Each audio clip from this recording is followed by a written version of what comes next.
title of today's message is Your House.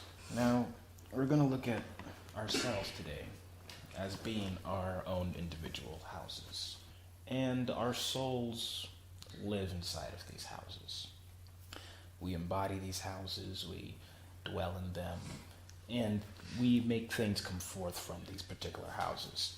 Now, the thing is, at some point or another in history, we stopped being the only inhabitant of our houses. We started having other people, other spirits, if you will, living with us inside of these houses. So we're not living alone in these houses. We have other people, or I should say other spirits living in there.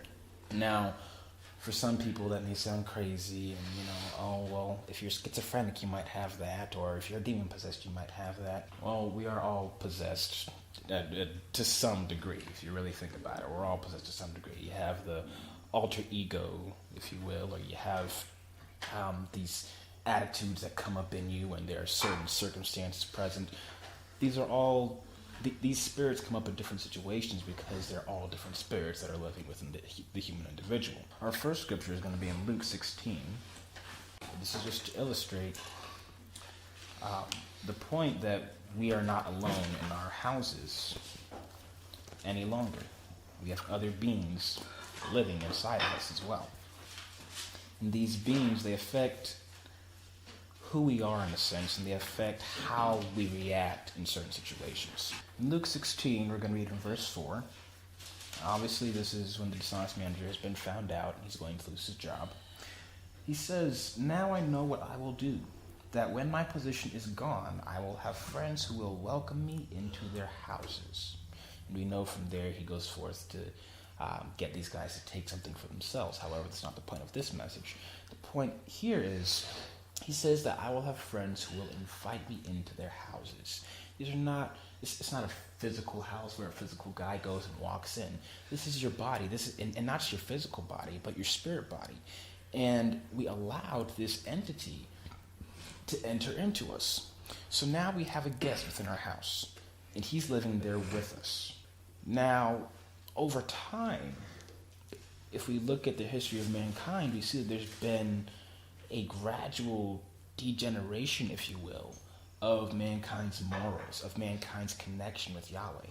Okay, well, you can look at it in one of two ways. One, you can say that this guest, which is an anti-Yahweh guest, has gotten stronger and stronger, or he's gone and invited all his other friends to come and live in that house as well. And either way you look at it, they're both very valid, if you really think about it. So we are living in these houses. Our souls live in these houses. Now we have this other entity that is living here as well. And he goes and he invites his friends to come and live in the house with you. Okay? Without your permission. Well, kind of with your permission, because guess what? He said that they're going to invite me in. He didn't come and say, little pigs, let me come in. And we said, no, not brother, hit right, chin, chin, chin. And then he huffed and puffed and blew the door in. No, that's not what happened. He came and he knocked and we were like, oh, hey, buddy, come on in. And that's how he ended up in there. Now we find out that we don't want this guy around. He eats all the food. He's a slob.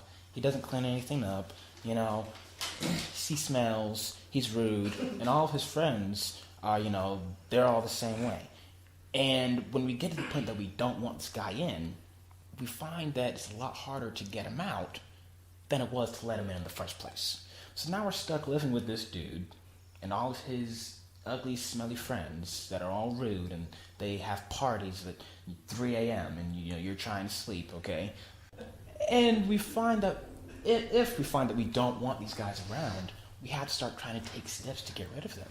However, many people, there are different stages to how we find these things out. Some people go through life never considering that they are inhabited by other spirits. Most people go through life, and when they snap, or when they have a bad attitude, or when something happens and the spirit comes up within them, they just say, well, that's just me.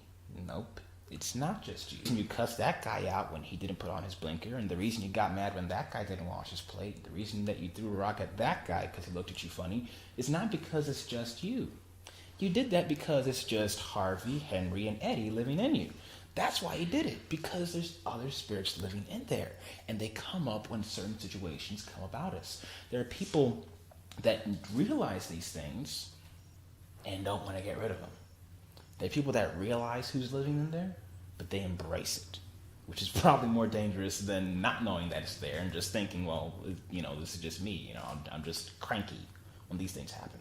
Okay, so there are those that embrace it. Then you have those that know and want to get them out, but are too weak to get them out. Now, part of why this message came to me is because obviously I was cutting grass at a piece of property that we own. Now, we own the property, and we ourselves are not slobs, most of us. Okay? We're not slovenly individuals. Okay? For the most part. However, the people who are inhabiting the house left me with the impression, based upon what they left there, that they were sloppy and slovenly and detestable in their living standards. They might have been, everything's possible. I was going to say they might have been nice people, but I doubt that. But, in terms of how they lived, it was a very sloppy and yucky condition that I was seeing at that house. And what came to me is, a house is only as clean as those who live in it. And then it came into a spiritual standpoint. And it's the same thing with our spiritual bodies. Our house is only as clean as those who are in it. So within our house, we have to start to consider, who do we have in our house? Because if inside of my house I have all of these negative spirits, all of these negative energies, then my house is not clean. Even if my soul is crying out to be clean, even if my soul is crying out to be delivered from these guys, if they're still living in there, my house is not clean. The scripture says, I think in Moshe's law, that when you, there's certain places for trash and certain places for waste and all this stuff. None of that's supposed to be inside of the camp because they want it clean for Yahweh. Well, it's the same thing within your spirit body.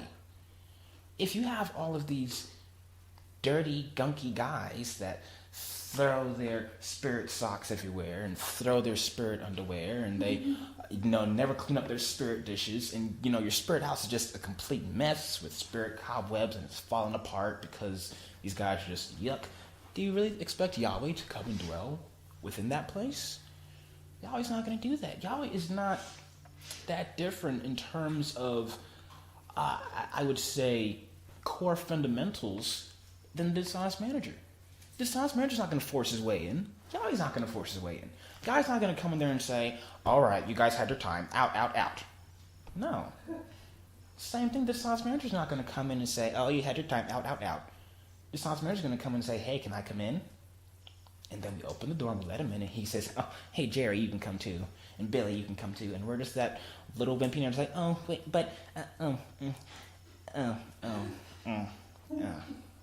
guess it's okay. And then we end up with 10, 15 different spirits living inside of us that we don't even want there. And they're running the show. And Yahweh's not going to come. Yahweh's spirit is not going to come into a house that is dirty. He's not going to do it. So we have to think for ourselves, analyze ourselves. When we think, we have to do the whole metacognition thing. Think about our thoughts. What type of things are we thinking about? What type of things are we constantly saying? There was a conversation that was happening just yesterday. And the conversation wasn't a bad conversation. It was the automatic use of negative adjectives, though, that caught my attention. And we have to watch these things. And I'm one of the worst. I'm one of the worst when it comes to this. But we have to start catching that automatic negativity that comes forth in our thoughts and comes forth from our mouths. We have to start catching that and really analyze and see, well, where is that coming from? Is that the spirit of Yahweh that just came forth from my mind? Is that the spirit of Yahweh that just came forth out of my mouth? Is it the spirit of Yahweh that wants me to get back at this guy? Wants me to get back at that girl and doesn't like when that girl says that to me in the way that she said it? Is that the spirit of Yahweh? Or is it something else? You have to come to the realization that there's something else that's living there. I think it was Shaul that said the things that he wanted to do, he didn't do, and the things that he didn't want to do, he did. And he found out that there was another work living in him. It's the exact same thing with us. We're not living alone in these spirit bodies. There are other entities that are living in there. However, we do have the power. We do have the power to choose who lives inside of our house. We let him in, and we let all of his goony friends in. We do have the choice to throw them out. It's not easy, but we do have that choice. I want us to go to Colossians. Actually, before you go there, let's go to Proverbs. Okay? Let's go to Proverbs first. Let's save Colossians for the end. Proverbs 22.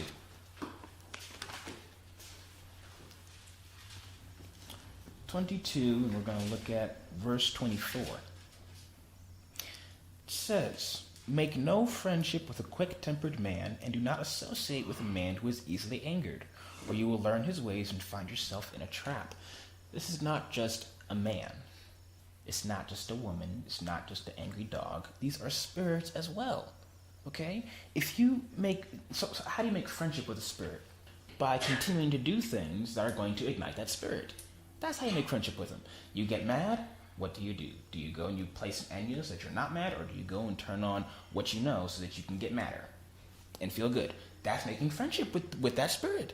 That's what it is. When that negative spirit comes, when this guy cuts you off, and you have a choice between the Enya CD and the Eminem and T.I. CD, and you choose the Eminem and T.I. CD, and you stick it in there, and you start bumping to what you know, and Till I Claps, and all that other stuff, and Sing for the Moment. When you start bumping to that because you're mad at that guy for cutting you off, and then you feel that good burning. Oh, it feels so good.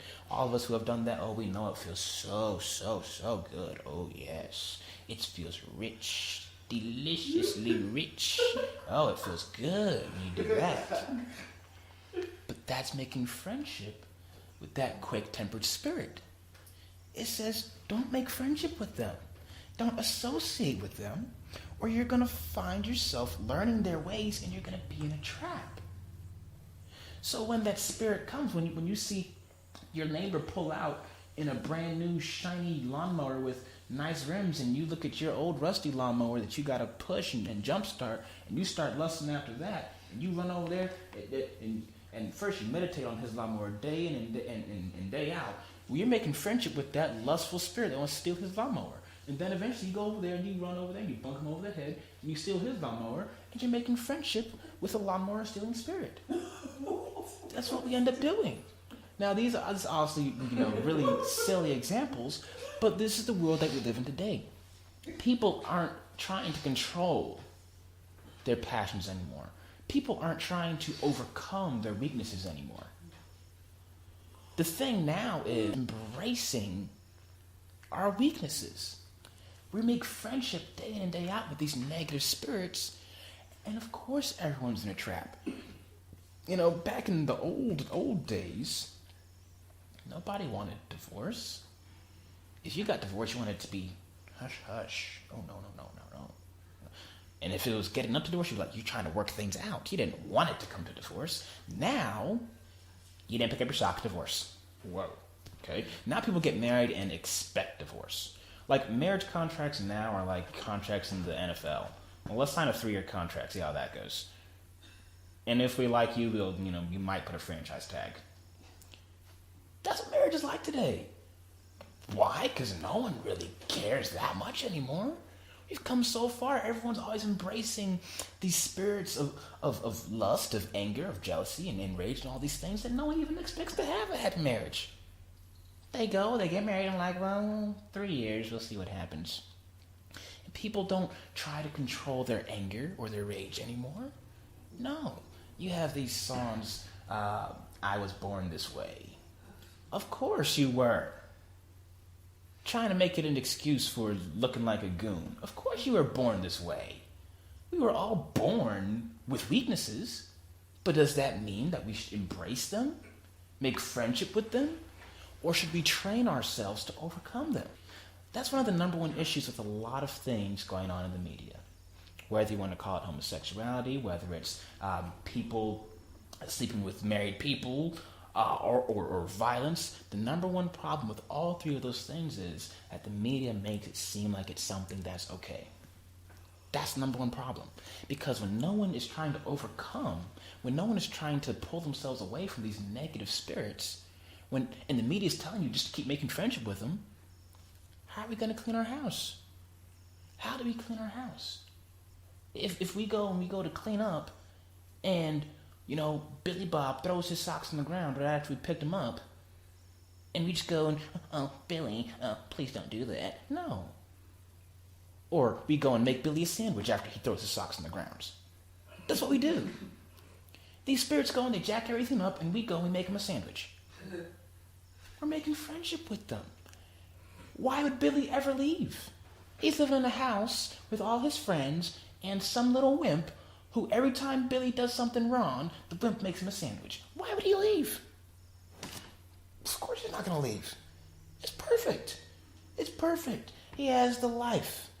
Because the little wimp ain't going to do anything to him. Because the wimp always makes him a sandwich every time Billy does something wrong. We really have to start thinking about what we have inside of us and how are we treating it. Because when we know that we have it in there, but we continue to make friendship with it, how are we expecting to get it out? It's not going to go anywhere. Because it feels welcome. That's how it feels. We have to make it know that it is not welcome. The last scripture we're going to go to is Colossians. And this is when we get to switching patrons, because that's what we have to do. We can't just get rid of these guys and not put someone else in there. We have to fill up the rooms with suitable people. The scripture says, when the evil spirit is left from a man, that it goes around the land searching for a place to rest. And when it doesn't find anywhere, it comes back to that same man and finds a place swept clean. So he got rid of of that spirit. He got rid of it. So he swept clean, but there's no one there. There's empty rooms. There's a place for me to rest. That's why people fall back into addictions. Because these addictions are the same thing as these spirits that you make friends with. They're the exact same thing. And then when you go and get rid of it, but you don't put something else there to hold you in place, then as soon as you walk out of rehab and you smell that tobacco or you smell that heroin, you're right back in it. Because it's swept clean. And that spirit comes back with 7 others that were worse than him. Now in Colossians 3, we're going to skip around a bit. We're going to look in verse 5. It says, therefore put to death the evil passions lurking in your members, which are on the earth. Fornication, uncleanness, passions, unholy desires, and all greed and covetousness, which are idolatry. Think about those things all as spirits. It's telling us, put to death the spirits, the evil spirits lurking in your members. That's what it's telling us. Because those are the spirits that are those quick-tempered ones. And we're learning their ways. And when we make friendship with them, we find ourselves in a trap. They're not in a trap. We are. And they're leeching our life force. If you go on to verse 10, it says that you are putting on the new man. So we're trying to put off this older thing. We're trying to get rid of these old tenants, if you will. And we want to get rid of these old friends and get some new guys in there. Okay? You're putting on the new man who is being renewed in full knowledge according to the image of him who is creating him. Well, who is creating him? In the book of Yahweh, we have a capital H, capital W, okay? So when it gives you those capitals, it's telling you who it's really talking about. I don't know how it may read in some of those other Bibles, okay? But if we're being created in the image of our Creator, that's telling you that the spirit that's going to replace these negative ones is going to be the spirit of Yahweh. And it might not just be one spirit, because there's many positive spirits that work for Yahweh. So if you only look at Galatians 5, it goes and lists out fruits of the flesh. And then it tells you, well, that thing cannot be there with Yahweh stuff. And then it tells you Yahweh stuff. Well, you got to get rid of those first friends, those first tenants, and you got to get the positive ones in there. These are the ones that are going to renew us in fullness. In verse 12, it says, therefore, as the elect of Yahweh, holy and beloved, put on, now let's look at these as spirits, compassion, kindness, humility, meekness, long suffering. Now, let's look around in the world and see, where do we see that? Do we see compassion? Do we see kindness? Do we see humility? Do we see meekness? Well, we see suffering, a lot of that, yeah, but we don't see compassion and kindness. We don't see humility. When the Americans want to put a sanction on the Russians want to go and put a sanction on the Americans. That's not humility. That's not kindness. These goons that did the Paris shooting, and the goons that went and did the Brussels stuff, and all these other crazy things that are happening, whether it's terrorist groups or just a goon on the street or whatever it is, or Trump, or any of these politicians. I find it so funny. These politicians get up there and they talk so much smack about each other. So much smack. And then one of them wins, and then they're on their side. Talk about how great they are. Well, when you were talking smack, where was your kindness and your compassion and your humility and meekness then? Where was it then? We don't see that in the world today. What we do see is in verse 5. Okay, fornication, uncleanness, passions, unholy desires, stealing your neighbor's green lawnmower, greed, covetousness, idolatry. That's what we see. We don't see this other part because the whole world has been tricked into making friendship with these negative spirits that are inside of our house. Last part we're going to go to, let's read on until we get to 15 here. It says in verse 13, being patient with one another and forgiving one another. If anyone has a complaint against another, just as the Messiah forgave you, so you must also forgive. And above all things, put on love, which is the bond of perfection. It's not the love that Disney has fooled generations of young children into believing it is. And let the peace of Yahweh rule in your hearts, to which you also were called into one body, and be thankful. Notice that the key words within this passage. Let's tell you the type of spirits. There's a thankful spirit. There's a loving spirit. There's a humble spirit. If we get those guys in, our house is going to be clean. Because Yahweh, he doesn't like a dirty place. And so the spirits that are of Yahweh, they don't like a dirty place. So when they see a sock on the floor, they go, ooh, no, and they pick that up. And when there's dishes out there, ooh, no, and they wash that up. And when the house is clean and the rooms are filled with clean spirits, then the negative ones can't come in. What I want us to take from this is that our spirit body is a house. Our soul lives inside of that house, and our soul wants the right thing. Scripture says that the spirit is willing, or the soul is willing, but the flesh is weak. We want to get rid of these negative energies. We want to have the clean guys in there. But if we want that, if we really, really, really want that to happen, we cannot make friendship with those negative energies. We have to stop doing the things that feed them. And we have to start practicing the things that are going to feed those positive energies. When that happens and we get those clean tenants, if you will, inside our house, then we're going to have a clean house. When we have a clean house, then I will come and he will be in that house. That's all I have to say.